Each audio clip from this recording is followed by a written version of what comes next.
अस्सलाम वालेकुम नाज़रीन। पाकिस्तान सुपर लीग 7 में बड़े चेंजेस होने का इम्कान है। लाहौर कलंदर और कराची किंग्स की टीमों ने अपने अपने कप्तान तब्दील करने का फैसला कर लिया है।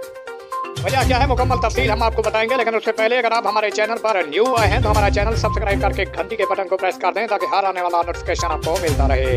तो आपका कीमती वक्त ज़ाय किए बगैर चलते हैं आज की वीडियो की तरफ और आपको बताते हैं कि पाकिस्तान सुपर लीग 7 के एडिशन में लाहौर कलंदर ने शाहीन शाह अफरीदी को कप्तान मुकर्रर कर दिया है, जबकि कराची किंग्स ने बाबर आजम को कप्तान मुकर्रर कर दिया है।